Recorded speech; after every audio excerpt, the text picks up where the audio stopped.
This episode is proudly sponsored by Next Level Sports, delivering the best youth sports experience. If you have a young, aspiring athlete in first through seventh, this is your chance to get out on the field with Next Level Flag Football. All teams are coached by former football players or current college football players, giving kids real mentorship from the same student athletes who practice and play on the same field within that program. All activities take place at local campuses, so you get the full game day experience every week.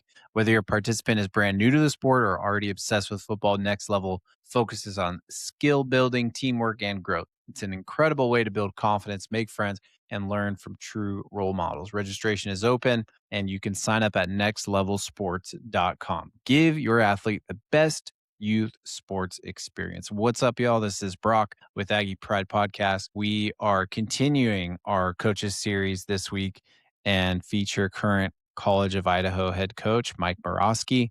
Dwight joins from the East Coast, and we chat about coach's playing career at UC Davis, his coaching career, which of course included UC Davis, and all of the different stops along the way. I should say professional career as a quarterback as well on the Falcons and Niners, and then the success he's had at the NAIA level as a head coach after being an assistant coach for a lot of years. So special one for Dwight and I. Dwight has known Coach Mo forever, and I got to hear Coach Mo firing up the offensive lineman during my time at UC Davis. So enjoy the podcast.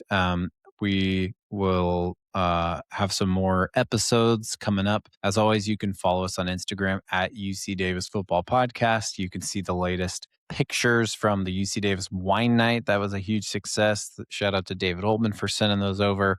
And if you have not already, you can follow us on social media. I said Instagram. Golly, I'm struggling with this one today. But you can also follow us on X, and you can follow us on YouTube. And if you haven't already, leave us a review on there. So it goes out to more UC Davis faithful. You like UC Davis football? You like FCS football? You want to get more coaches' stories on here? Then leave a 5-star review and share it with your friends and family or someone that you think might benefit from the show. A great one coming up with a great ag head coach of College of Idaho, Mike Moroski. Enjoy, y'all. Welcome to Aggie Pride, a UC Davis football podcast. I'm Brock Galvin. I'm here with Dwight Smith, and I'm here with someone Dwight Smith knows quite well, former UC Davis star coach, current College of Idaho head coach, former Niner, former NFL great. This is Mike Moroski. Coach Mo, thanks for joining the pod. How are you? Great. Everything's good. Thanks for the opportunity, guys, and good to see you. Good to see you too. I know you asked some questions, and Dwight will get into it. You're like, "What are you guys up to?" And so Dwight, maybe we just kind of like informally answer some of that to start. But Coach wanted to know how we were doing right away, which is very Coach Mo. But we said, well, let's just record. We'll just hit record, and then we'll start answering the questions. So Dwight, I'll give you the mic. You can go whichever way you want. Yeah, thanks, Brock. And it's so cool to be with you, Coach. And I apologize to our viewers and listeners. I'm not in my usual spot in Sacramento. I'm in Woodbridge, Virginia, in a cafe for work and visiting family. So apologies for the background noise in advance.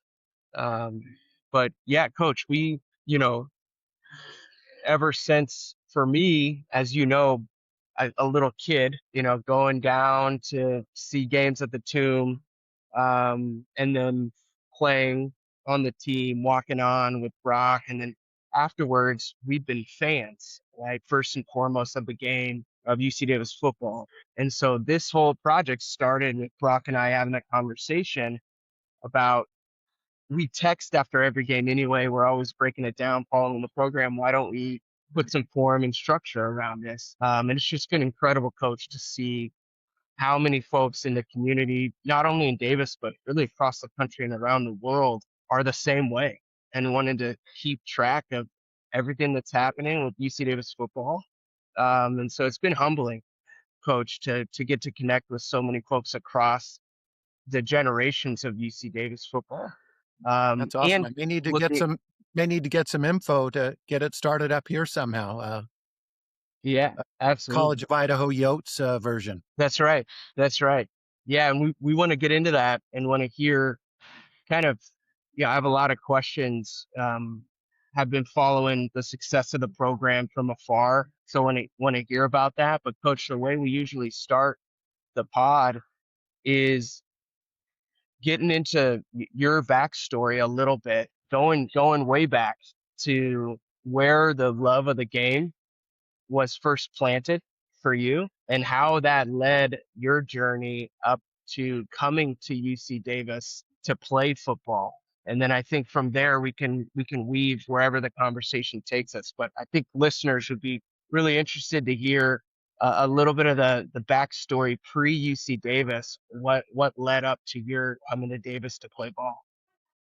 Okay, great. Fifth and sixth grade, Rancho School in Nevada, California. I was the just put at quarterback and have never played anything else. Maybe they knew that I couldn't catch and I couldn't hit and I couldn't do any of that stuff. But so that was great and had a fun coach and then played Pop Warner football for a couple years, then high school football. Successful enough to make me think that maybe I could play at Cal or Stanford. So that was my dream. My brother was at Stanford playing basketball, and I thought it would be cool to go to Cal. They came and watched me in high school and said, "Sorry, dude, not going to happen at Cal." Um, and then the coach at Davis at the time, Jim Soker, I'm sure he's come up enough in your podcast. Great friend, great coach, great mentor later in his life. And when I started, especially here in my last years at Davis, um, ended up coming to Davis and being shocked at how good the players were, to be perfectly honest with you. I didn't play my freshman year or sat the bench. We had a freshman team back then. And so I played a couple freshman games, sat the bench also my sophomore year, and then started my junior and senior year. And then got drafted by the Falcons in the sixth round after that year. And so one question, I still remember a conversation with Coach Soker. He was talking to me my sophomore year, maybe my freshman year, and said, "What do you think about redshirting?" And of course, in those days, no one I mean, there might have been one Hmm. guy in my 4 years who redshirted. And so I said, "Of course, I don't want a red shirt. What does that even mean? I'm trying to graduate in 4 years. That was the deal." And anyway, the other noteworthy thing is my junior year, which was 1977. So my first year starting, there was a game that season that it in my head, I'm sure others would disagree, but was one of the greatest games in Aggie history. Um, the 1977 game against Nevada Reno, their last year of Division II football at the Tomb.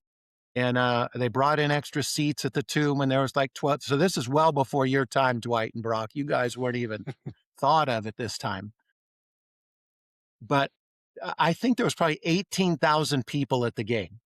Hmm. So it was remarkable. I mean, the track was covered. They were number one in the country, as I said, their last year of Division II football, and we were ranked number 5 in the country. We were undefeated. Anyway, it was a great game, and we were a very defensive oriented team. Some of the guys we had, Hall of Fame guys, Chuck Famasi and Jim Reiford and Casey Merrill and Mark Markel and Mike Dempsey, Pat Fry. These guys were just killed them up front. Now, Nevada had, I think, 12 guys off that team get drafted in the NFL.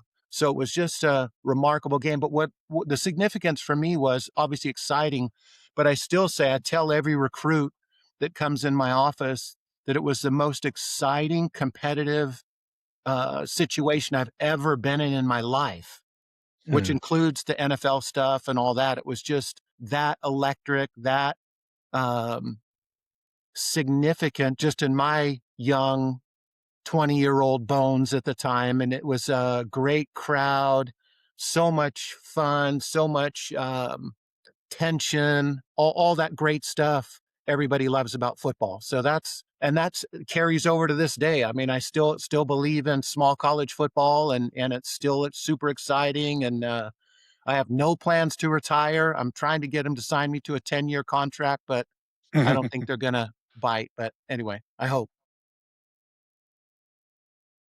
Yeah, Coach, I love I love that piece of the story because you know to a certain extent, my relationship with you as well as Brock's came with Coach Moroski, right? And there's this period of time as a student athlete at Davis that then led to the pros, and then eventually led you back to coach at UC Davis for a long, long time, which is when kind of the relationship with both of us as players at Davis, kind of took on its own its own its own kind of facet, I would say.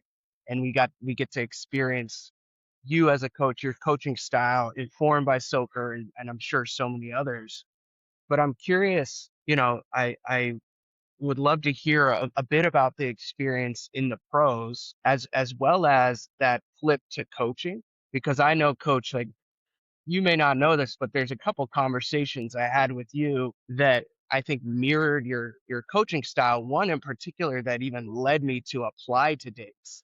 I don't know if you remember this conversation, but I was not sure about whether I was going to try and go the community college route or go to Davis. And I had one conversation with you. I talk about it in our first episode. I had two conversations, both with Mo's, one with you, Coach Mo, and one with Mo Mortazavi. The conversation with Mo Mortazavi led me to walk on. The conversation with you led me to go to Davis. And I think a lot of your style and your approach as a coach, as a person, kind of was really influential for me. So curious to hear a little bit about that transition from Davis and the feeling of that competitive game with Reno, your continued success at Davis, and how that led to your journey in the pros and what you learned from that. And then maybe after that, we pivot to your transition to coaching, which you're still doing and you're not retired. Yeah, yeah. So I had anyway. That was a fun year. My junior year, senior year was similar. We were good. Had a couple big wins that were right up there. Beat a Division 1A school, and then got drafted. And it was in those days there wasn't the hoopla and the social media and the um, just all the pre-draft stuff just didn't exist. And there was 12 rounds. So I went in the 6th round to the Falcons, which was a lot of fun. And I can just say about my whole career, it was just so much fun to play with at that level. It was kind of a dream, and it was great. And 95% of the guys were fantastic people and just fun, just like you and I. And so that was great. So spent 6 years in Atlanta and got married and started a family and all that sort of thing. And then started bouncing around. Got cut about 8 times and on a bunch of different teams. Then in 1985, mostly with the Houston Oilers, and in 1986 with the 49ers. And all the way along, Brock and Dwight, um, and I wasn't really thinking at the time I'm going to get into coaching. I didn't know what I wanted to do after football. So that was kind of a conundrum for me. I just didn't know. Had a Aggie econ degree from Davis, and wasn't sure what I could do with that, or just didn't really think about it that much. So was just trying to ride out the best I could and enjoying a lot of stuff, and life was happening fast. But then the one year with the 49ers was remarkable. It was 1986, in the middle of their glory years. Unfortunately, not a Super Bowl year, but they had all the names there, and just a couple situations. I mean, they were just so different than any other organization, Mm. just the way it was run from the top down. And the two things I remember were the leadership on the team, meaning amongst the players. Uh, the great Ronnie Lott, who I think is the best football player I've ever seen play or been a part of, was just a fantastic leader. And they had a lot of leadership on the team. So I thought, when I become a head coach, this is going to be a big deal. Leadership development from within the team, and empowering the players to be the leaders. And so that was the one noteworthy thing. The other thing was the way they taught. And so Bill Walsh is, of course, famous for the West Coast offense, but his definition of the West Coast offense was a surprise to me. He would say it's not a bunch of plays, short pass games, shallow cross, 22Z in, all those things. It is more a methodology for teaching the quarterback. And so that always stuck with me. But what I do know practically, because I wasn't really thinking that way as a coach, even with that statement, but I knew as a player, and I'd been a backup quarterback my whole career, and it was a lot of fun. But my job depended on, can I learn the offense in 3 days? And Hmm. and with the 49ers, it just seems so much easier. Like there was more of a reasonable approach, and it was fantastic. I'd never seen anything like it. So much so that I enjoyed that year, even got to play a couple games with the 49ers. But at the end, and Bill Walsh was a very honest man too, he said, Mike, it's time for you to start thinking about doing something else besides playing football. And he was kind in the way he said it, but it was um but I was crushed. I thought, "Oh, no, give me one more year, just one more year with the 49ers." And but they cut me and the other backup quarterback, who was a guy by the name of Jeff Kemp, whose dad had run for president and stuff. So kind of a cool story there. We were good friends, but then they signed Steve Young that very offseason. So I got replaced by Steve Young, but those two things, guys, really still stick every day. It's the way I talk to my staff, and what I'm talking about is the methodology for teaching, and I just love it. It still animates me. It still excites me. It's still fun because football is such a great game. And as you guys mentioned at the top of the program, it's just there's so much nuance, there's so much sophistication, there's so much you can do, and the players are fun and great. And so that still is what really ignites my interest day to day. Mm. Coach, I love Dwight's opening question. People, excuse me, like the football story, the origin story, catching us up to where we are now.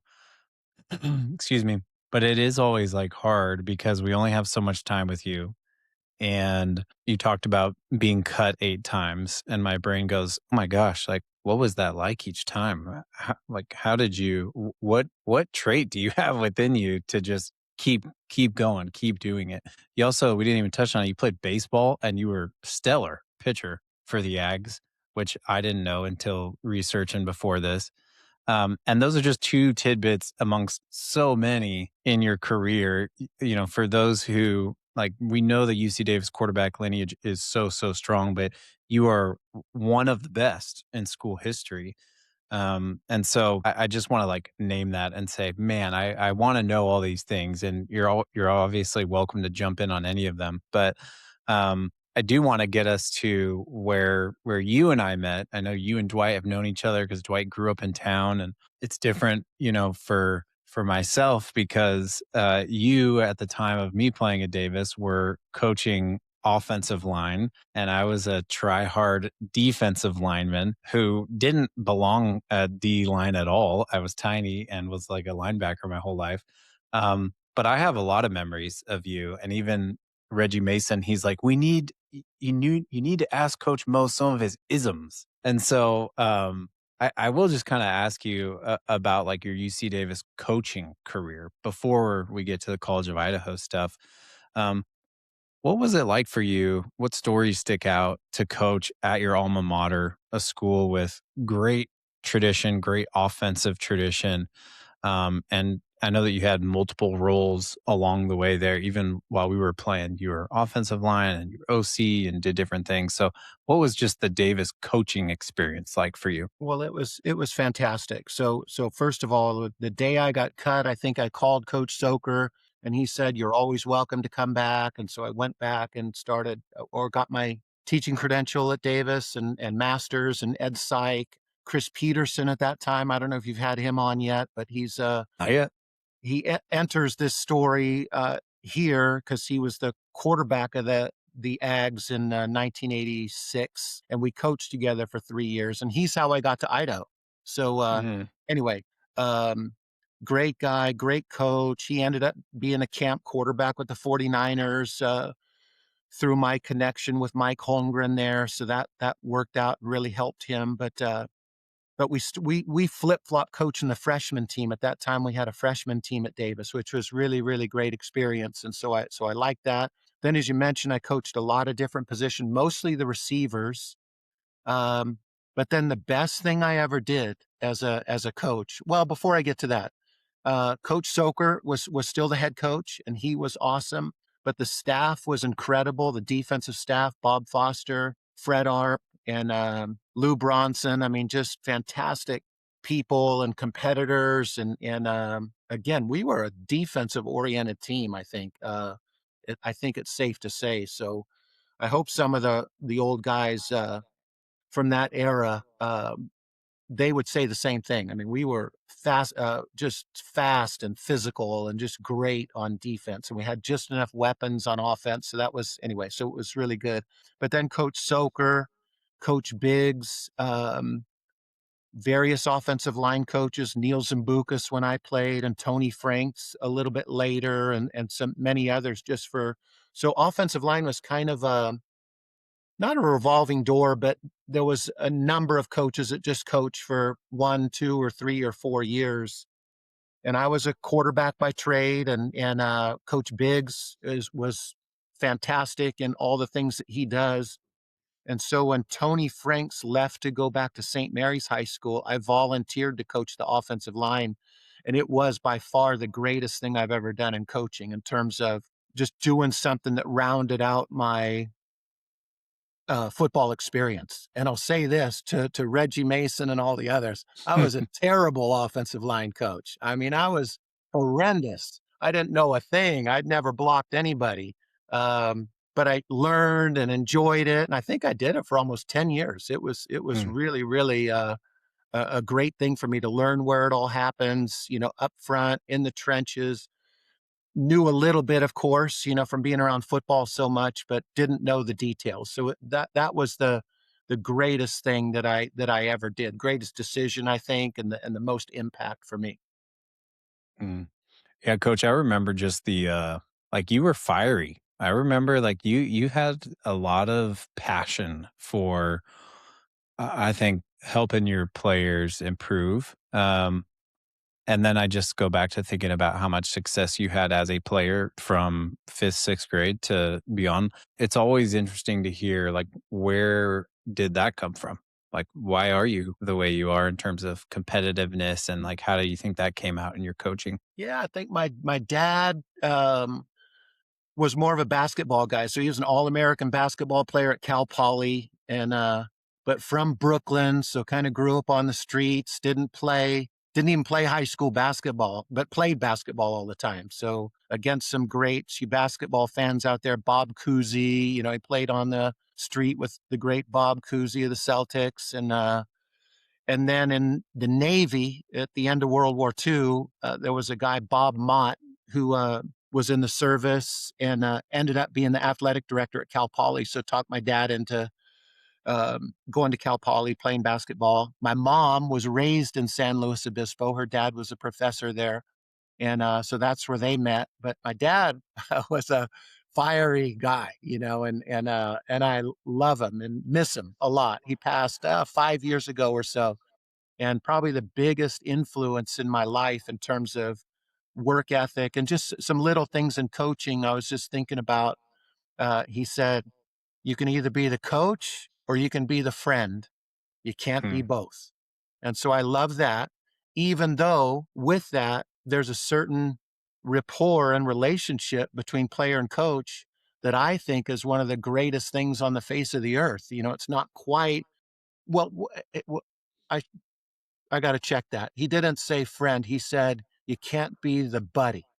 So I think friendship fits in there more, which I think is kind of one of the high callings of human beings, is to be a good friend and to have a good friend or two, but you can't be the buddy. And then the other things were, he just was all about feisty physical preparation and all that. And I was a tall, skinny guy and not the most physical guy, but in basketball, kind of learned the dirty tricks of the game. Couldn't jump, but loved to play, and hated to lose. I think I played IMs at Davis until I was 45.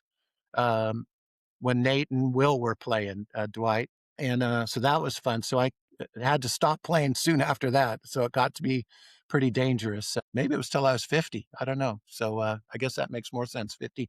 But I think that's Brock where it kind of came from, and I love it.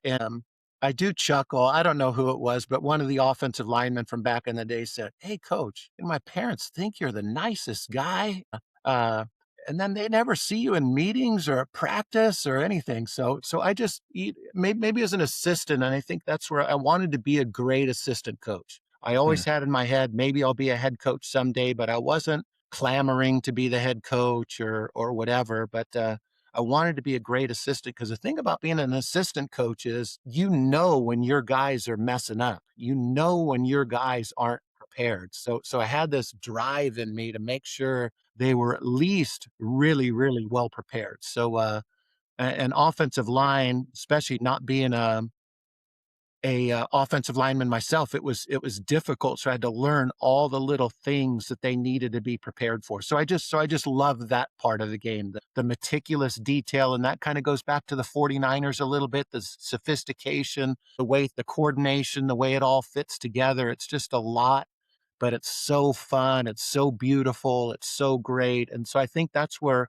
not only did I learn a lot, but I think I learned to appreciate the beauty of the game in a way. And most people don't associate, I don't think, the offensive line, defensive line, or what's happening in the box as the beautiful part of the game because it's kind of unknown to the fans in a for the most part. And but it's a wonderful thing. It's where it all happens. And so I absolutely love that. And I'm still quite involved with the offensive line.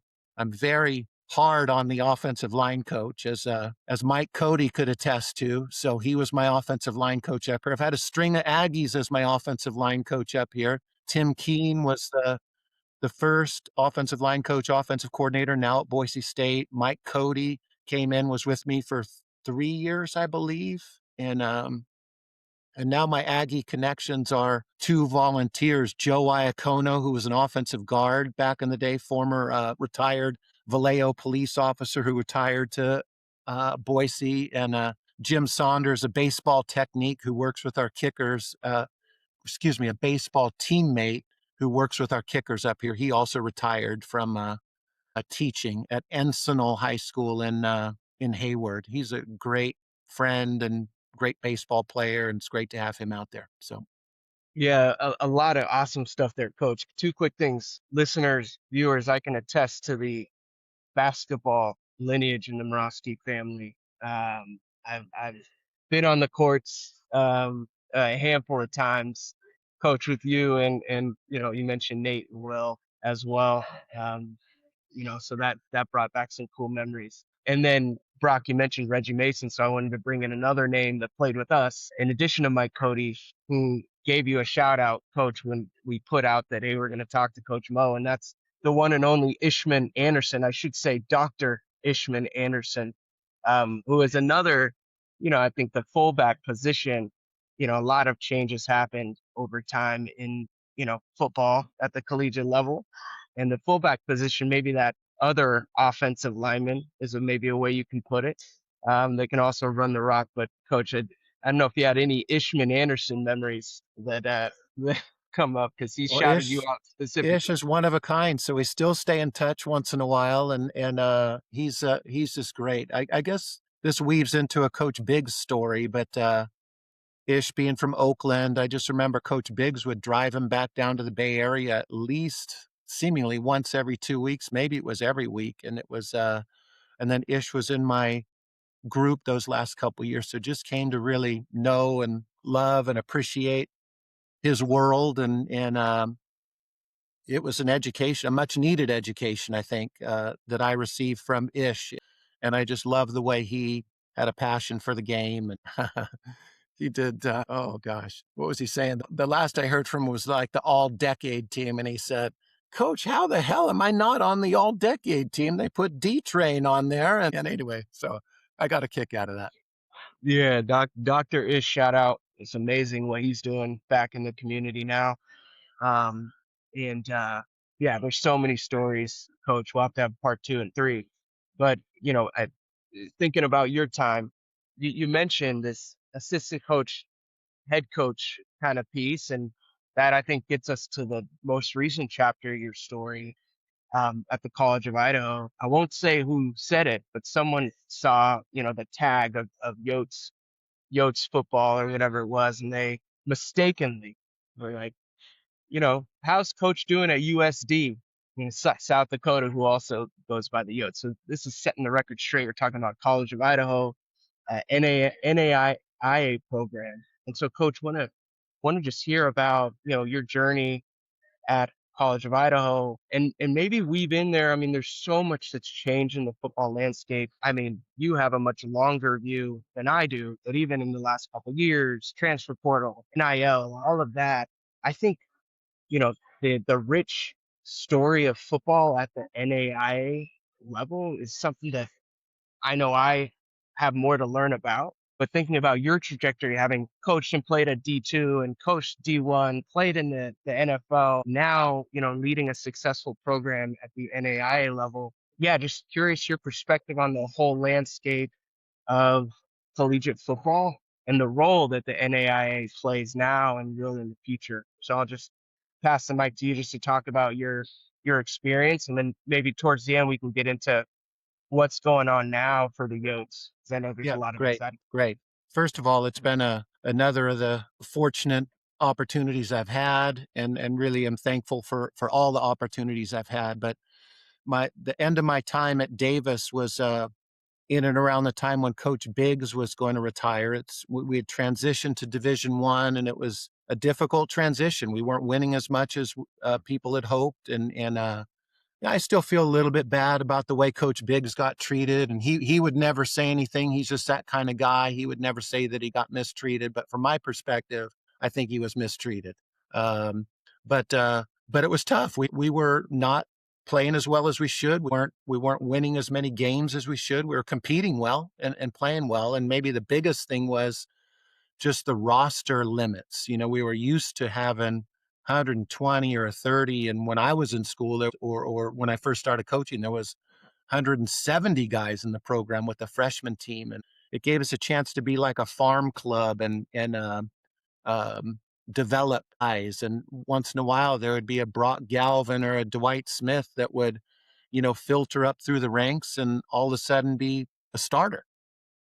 So it was really that made it tough. And so when Coach Biggs stepped down, we could all see kind of the writing on the wall that they were going to hire a new coach. And I think I'm so proud of what's happened at Davis. I think when Ron Gould came in, it was such a different world for him. And I think he had some good coaches and held it together. And then Hawk came on, and Hawk, I think, deserved a lot of credit for Mhm. continuing to get things back going, and he did a great job in assembling a great staff. And now they're sitting great with Coach Plow, who I have a tremendous amount of respect for, and know they're going to continue to do great things. But when I left, again, Coach Peterson um, was in Boise at Boise State, so I got a call from um, the athletic director at College of Idaho. I was wine tasting, I think, in Napa at a winery, and there was a few things I'd looked at, and wasn't sure what I was going to do, and then just thought, this sounded really really kind of interesting, and so talked to uh, Coach Peterson and talked to Bob Williams, the former great basketball coach at Davis, who won the national title at the Division II level, who knew the athletic director at College of Idaho, and said great things about him, and just found out a little bit about the area. And it didn't take me long where I thought, I really want this job. I really want it. And it was a startup program. It was going to be starting from scratch. They dropped football way back in the 1978 or so, which was my era of playing, and then we're bringing it back in 2013. And but my dad, who I already mentioned, was super influential at this time. Jim Soker was probably one of the main mentors I had, or just certainly an enjoyable guy to talk to. I mean, we all miss him because he was a great coach, obviously, but I think in his years after coaching, he gained uh, so much wisdom and had so much to give. And I know I enjoy reading about Jen Gross, by the way, who I was a big fan of as a point guard when she played, and have followed her career. And she always shouts out Coach Soak, and he's had a Mm, lot of influence on a lot of people, and me for sure. But he said flat out, Mike, it may be the best thing that you ever do, going to College of Idaho. And my hmm, dad said about the same thing. And my dad had not restarted, but started a brand new high school in Nevada, California, San Marin High School. And so he said, there's something about hiring all the faculty, and you get to know all the kids from day one. And so here I am now 12 years in, but I've hired every coach and recruited every family, and it's really been a lot of fun, and been able to do things kind of the way I want to do it. And have a great staff. Have had a couple guys with me for a long, long time.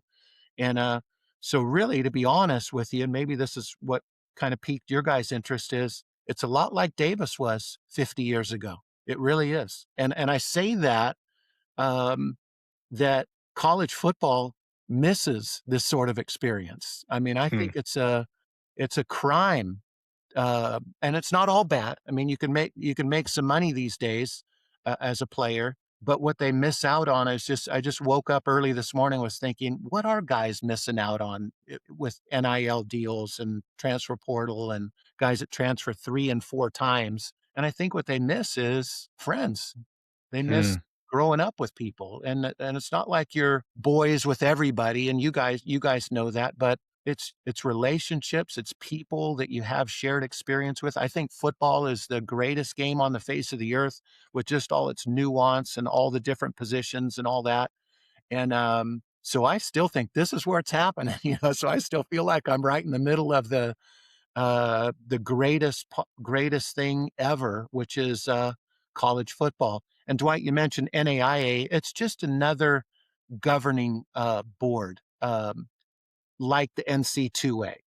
The NAIA used to mean no rules, so that kind of last chance you, but that's really changed. There's probably 100 football playing schools, and most of them are private, as is College of Idaho. So that's been one main difference from UC Davis, big public school, great, one of the great institutions on the face of the earth. College of Idaho, small, private, liberal arts school, but fantastic academically. So I'm still in that same. I want to coach smart guys. I want to coach ambitious guys, not just in football, but in everything. And so it's just been so much fun. Having Tim Keene with me that the first couple years was critical. He was a very good recruiter, and we can still have quite a few laughs about the early days, because it's not like I had a blueprint for what to do. I just started recruiting and getting the best guys we could find, and there was no field, there was no balls, there was no stadium, there was no nothing, but it's turned into something pretty cool. So you guys have to come up, and I got 50-yard line seats for you, I'm whenever interested. I'm at interested, road. coach. So Yeah. so the Uh, the one cool thing is, and I think I was at Ron Gould's press conference, which was nice, and then like 6 months later, so I got hired. The the the press conference when I got hired, there was like 5 TV stations, and the room was packed, and because it was such a big deal, which is what made me so excited about this area. It's kind of football country. Boise State was blowing things up on the blue, and it was just great. And there's no other lower level school, NAIA or Division II or Division III, in the state of Idaho. So I knew there would be. Well, I was assured that there would be good support, and there's been fantastic support. So our stadium, and we did have this old stadium. It's an old community stadium, and this is a story to draw some of my old players up to Caldwell, Idaho, to watch a game. So the stadium got returfed. So it didn't have turf at the time. It was a mess. So now it's, this old community stadium, seats about 5,000 people, and it's right next to the rodeo. So rodeo is a big deal. I'd never been to a rodeo in my whole life, but now I go every year. But so so the rodeo guys, I mean, they have a very successful rodeo. And so what they wanted um, out of football was they were excited, supportive. I mean, some of those guys are great friends, is they wanted to control the beer garden down in the rodeo end zone. So old Ags out there, just so you know, the Yotes got a beer garden that butts right up to the goalpost in the west end zone, and I mean, it's become fantastic, you know. So they penalize us if we high five the beer garden, if we try to do a. I always envision that we could do a Lambo leap, you know, in there, but that would probably be two personal fouls. But so I still get in trouble that way, and yell at the ref some, but I've gotten better at that. So my fire, Brock, is directed in other more constructive ways. But once in a while, the guys get it. But it really, but all that to say that the community support again has been very, very much like Davis in the early my years and before. And I don't think we'll get 18,000, but I still have a dream that we'll build a locker room facility out there and have 7 or 8,000 people for a national semifinal game. And in a sense, and I still believe this and still love it, it's like the greatest experience ever. There's a few Mm. people that go to Boise State games and come to our games and they say, gosh, I just love that you can get in there. I love the beer garden. I love everything about it. And it's just getting better and better. I think we've just scratched the surface. That's why I have no interest in retiring.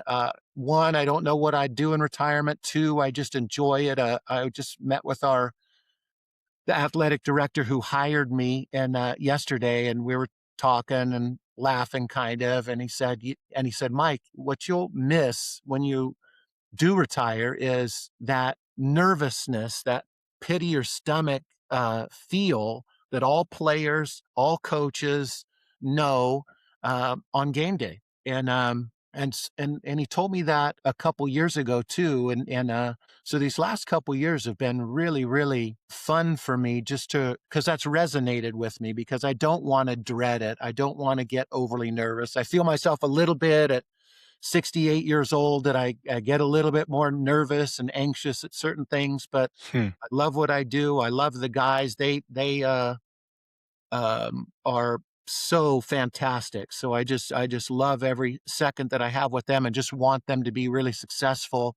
And but I don't want to be just overly anxious or nervous but they know me well enough and I know myself well enough where I don't mind saying I'm nervous as hell uh, Mhm. for games, but it's just so much fun. And I feel like I'm still being effective and I love it. And the guys respond. My staff is great. We're winning. That always makes it much more fun. And it's a tough conference we're in, and it's just been really fun. The first 3 years we were 4-7.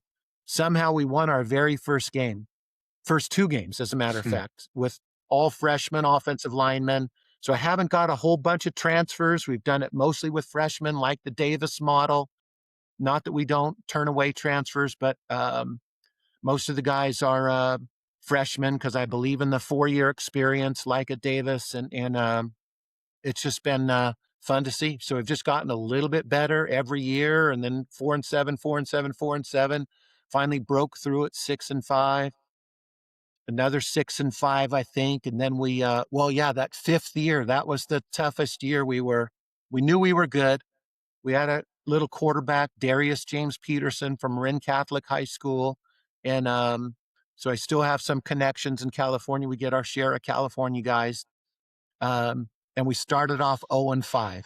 We blew Mm. a game. Yours truly blew a game.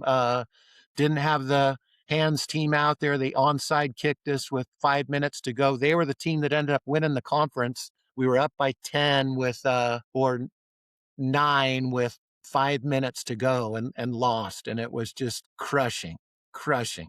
And I thought, oh shit, this sucks. And but it was my fault. And so we came back. Unfortunately, we had a bye, and I still remember walking my dog and going, shit, this is the worst time to have a bye. I don't want to have a bye. Yeah. Let's be thinking about being 0-5. and seriously, up here, people were even thinking, maybe this Moroski is a little bit too old and this UC Davis magic isn't what it's cracked up to be. And so anyway, we came back and had some great meetings, and that all the old Ags out there would be proud of, players only meeting. And they said, fuck this. The coaches are doing the right stuff. We just got to be better. We got to be more fundamental.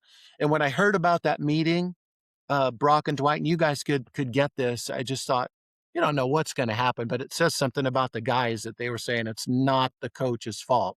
And or the coaching staff's fault. So they just came back all in. We rededicated ourselves to fundamentals, blocking and tackling, and maybe my best coaching job, because my best coaching job is usually when I back out of the situation. The players embraced it. The coaches were great. We won our last 6 to go 6-5 again. And then the next year we ran the table and went 11-0 and went to the playoffs. So that was one of the main, maybe the main um, tension points in my second or third career, whatever you want to call it up here. So it's Mm. been a lot of fun. And the guys, like I said, they're still just some really classic characters, like there are in the UC Davis lore as well. Yeah, the similarities, coach. I mean, you talked about it time and time again, but just the similarities between Davis and Caldwell, which Davis in recent years, because of Land Larson, we feel like a connection to Idaho, and of course the Hawkins and Cody going back there to Idaho State. So, I think it is eerily similar from what I've heard. Dwight got to experience more of it growing up in town, but just what I've heard and been able to see through images and praise God, YouTube, and then also all these conversations that we've been able to have with great coaches and former players like yourself. But one thing I was thinking is you've talked so much about empowering players and empowering student athletes and kind of stepping away and letting them lead, and even going back to your time with the 49ers and just how that 1 year in like a healthy, successful organization with really strong leadership impacted you as a coach. But personally, I kind of want to know, like, what what is the messaging that you give to players? You could put yourself in your own shoes when you're pitching a recruit. You could put yourself in a pregame speech room, or post-game film review. But I'm just wondering, like, assistant coach Mo that I know to head coach Mike Moroski, like, what is the message that you try to instill in your players apart from empowering them? Like, what are some of the even like specific phrases or isms, as Reg joked around about, that you find yourself saying time and time again that kind of embody your program? Yeah, I wish I could remember Reggie's isms, to be honest with you. He would to remember them. But Come on, so Reg. we have our own form of Aggie pride. So I thought I like a slogan that's more than a slogan. And so I'm not a big slogan guy or a big cliche guy, but I like anyway. So ours is Yote Steel, and it's kind of no shortcuts, no complaining, and that's essentially it. And we don't have a lot of rules. That's from Coach Soker. Um, he told a story. I could tell that another time, but anyway, I just don't. I thought early in my career that I'd be a rule guy. Um, just lots of, get guys to adhere to those. And what I've realized is it's just can be problematic. It can cause Hmm. more problems in the enforcement and fairness and all that sort of thing. So I'm not a big rule guy. The other part of me philosophically is I'm a delegator, but I do want to qualify that, because this comes back to the empowerment question. And somebody along the way, I don't think it was Soker. It might have been, I don't think it was Walsh, because he wasn't really a delegator. Maybe something I read, maybe something I got from one of my classes at Davis. Um, but that it's harder to be a good delegator Hmm. than to rule from the top down. And and I've always held on to that a little bit. And so my delegation starts with my staff. And so literally to get Tim Keene up here, to keep Mike Cody around for a couple years. Um, I had to let them call the plays. Now, I didn't have a problem with that. I could call the plays, but I wanted to I wanted them to have skin in the game. I wanted them to be empowered. I wanted them to thrive. And I felt like, and this isn't always true because there's some great coaches out there, Sean McVay and Kyle Shanahan and Tim Plow for that matter, who are quite capable of calling plays and managing the whole show. Mhm. Um, I just didn't feel like that was my best way of going about things. It also kept me out of the fray of the day-to-day grind, in that realm, which is a gift. I mean, those guys that can do that well, Coach Plow included, it's a gift. They are very, Mm. very good at what they do, but it allowed me also to make the tough decisions. So, for instance, I make the decision on who the quarterback is. So, and not every not every parent of every quarterback is my biggest fan, but I feel like that's important to me. I need to free up our offensive coordinator to coach. He's got the hardest job on the field to get the quarterback ready to go and go from there. And our defensive coordinator, I don't do much with the defense, but I know what sound defense is. So we talk a lot, but I give him free reign, but he knows to check in with me and all those things. So that's where it starts. The delegation, the hard work of delegation, I call it. If I'm Mhm. doing it right, I'll be working harder than I would be otherwise.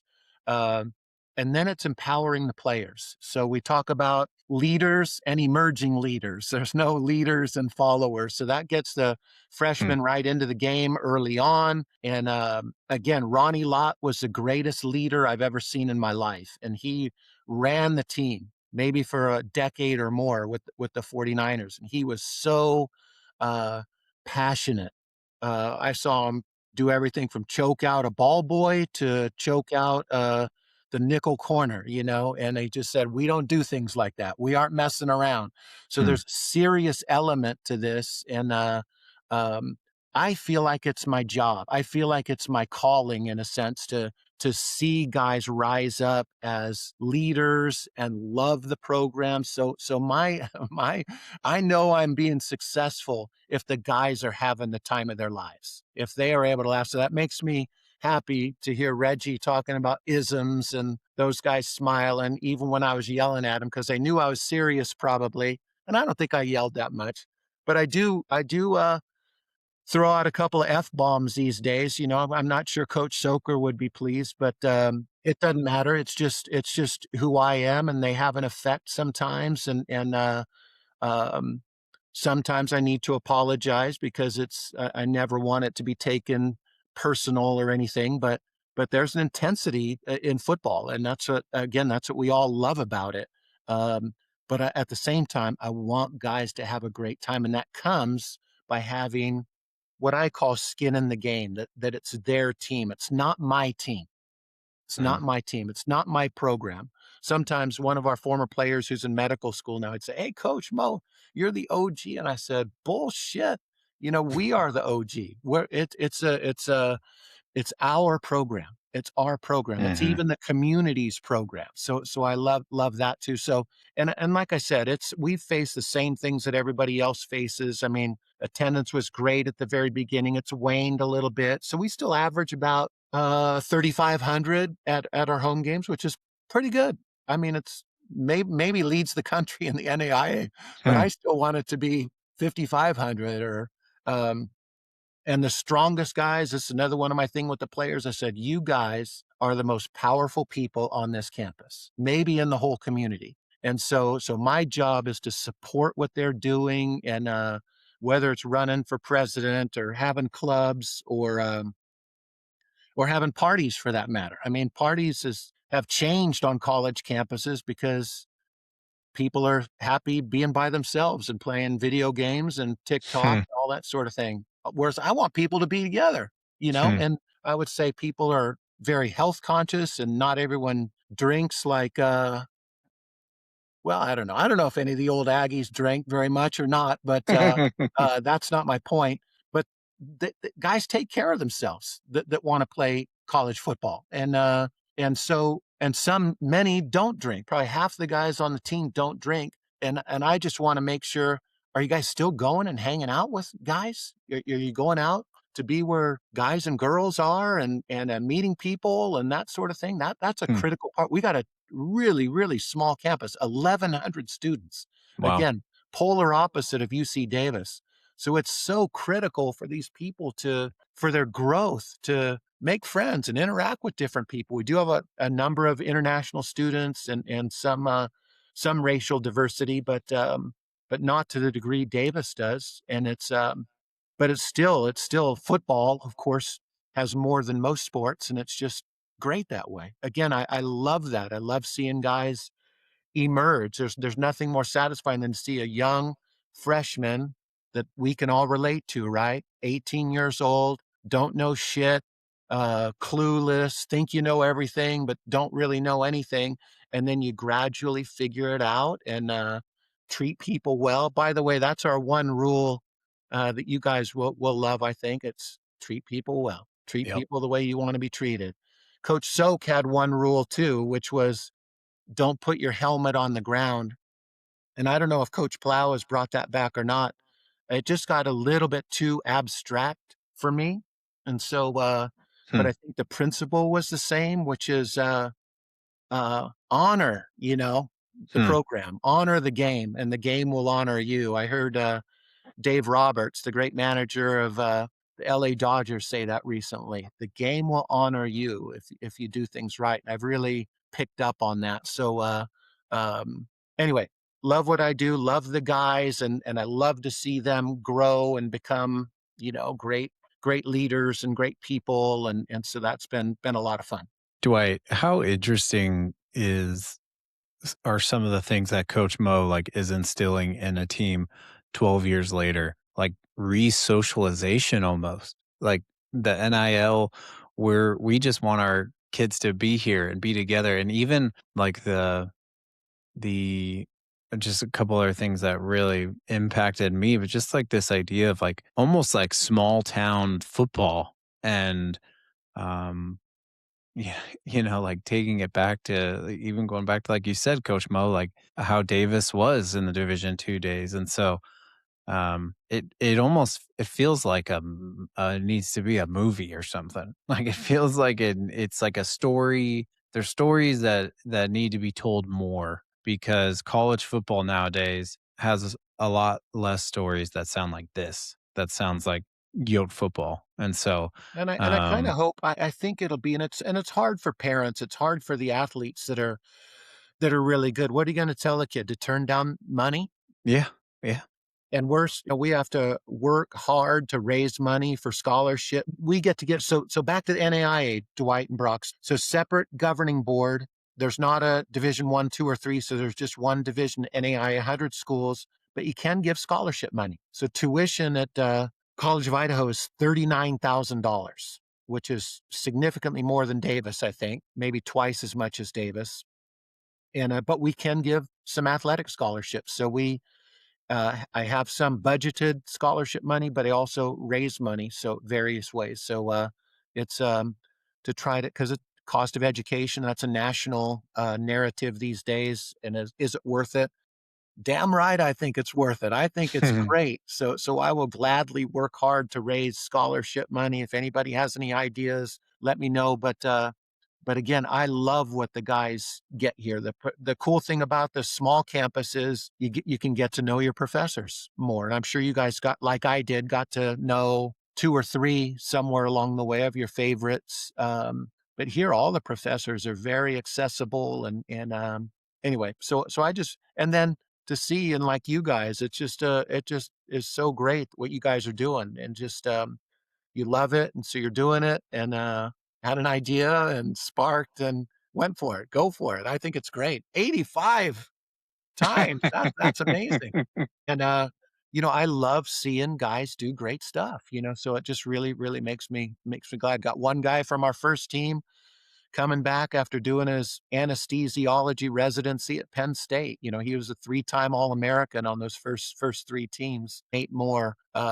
So again, kind of similar to um, the old days at Davis, which and maybe the new days at Davis. I know they got a great group of young guys there. Yeah, coach, and I know Coach Plow is special in a lot of ways, but one of the ways is even in this new era, trying to honor, to your point, honor the legacy, honor the memories of the tomb, and bring that into this new era of UC Davis football. And I think, the storytelling that we've been privileged to do is, I think, a small part of that, which has been really cool to see over the last couple of years. I think you were maybe partially joking, but I think it is a cool opportunity, especially with programs with such an awesome story like yours, to tell the story more broadly, because just like there's alums of Davis all over the place, there's alums of the College of Idaho, and I'm sure that's part of the efforts that are underway. As we wind down, I want to be mindful of your time. Want to give you the last word, Coach. Outside of talking to Aggie pride fans all across the country that might tune in, and telling them to get out to Simplot Stadium to check out the beer garden. What might be your final word or thought to folks that are invested, engaged? We got current players, parents, past guys from your era, before, after, from our era, that tune in, and a lot of them, Coach, like me and Brock, are deeply impacted in our lives by you. I have one memory I'll say that speaks to, I think, your coaching style, which one of them was attention to detail. I remember one Yeah. winter winter training, early morning in the dark, 5:30, 6 a.m., and all the coaches were stationed around. We were doing kind of a circuit, and you were at those stairs at the parking lot right by Toomey Field, and your focus was making sure that our technique doing the stairs drill was correct, right? That we were bringing our hand through, they were using our arms, and it just always stuck with me as a player. I think for me as a young player at that time, the importance of attention to detail, among many impacts that you've had. And so I know that a lot of guys that are listening have many Coach Mo stories and will be eager to hear from you. So want to give you the last word as we get ready to sign off. Great, thanks. And Brock, you mentioned Lan Larison. So what UC Davis fans need to know is I'm the first one that offered him a scholarship to play quarterback for the Yotes. And his brother played for us on those first teams. And Lan actually Oh. was a rodeo guy. You guys probably know that. Yep. But so right now we have Harley Davidson's lead us out of the tunnel, which is kind of a cool thing. That's a Simplot Nice. Stadium deal. You guys may have seen that. But then one time the Harley Davidsons couldn't show up, so we had none other than young Lan Larison riding a horse and Yeah. leading the charge onto the field. Um, but it is fun to be part of the community, and maybe that's tying that Reno game in 1977 to the Yotes and the beer garden and some of the great stuff the Ags did this year with their attendance at home games was remarkable. And there's something about college football. I mean, it is special. And I told the team, so we lost in the semifinals this year to Kaiser, really good team in West Palm Beach, Florida. Yep. And and guys talk about rings and stuff like that, and I'm all in. We won the conference. Let's get rings. That's good. But what you miss sometimes is the magic of the relationships of pulling together and doing something really special. I mean, um, maybe doing shit you'd never ever like to do again, but you do it together and you have a great time and you love it and you learn to love each other.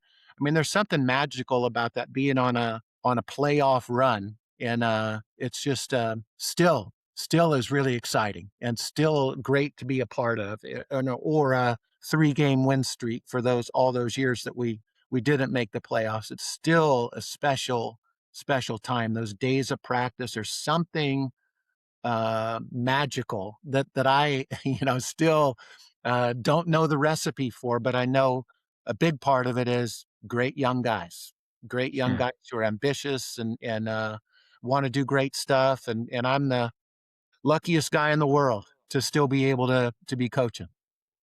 Hmm. Love it. So well said, coach. We're really just thankful for the time with you, and just your voice on the field projects just as well in the virtual podcast room. And so thanks for saying yes to the invitation. This is a part of a really awesome off-season coaches series that we're doing with all the greats like yourself who've been involved with UC Davis football. We're so proud to see you having a lot of success up there at College of Idaho, and we're definitely Yotes fans. Not the South Dakota Yotes who beat us in the FCS quarterfinals 2 years ago. The College of Idaho Yotes. That's who we're behind, Coach. But thanks again for your time, and hopefully we can do this again. Anytime, anytime. Really appreciate you guys. Appreciate what you're doing for the Ags. This is good stuff. And thanks for having me on. Really appreciate it.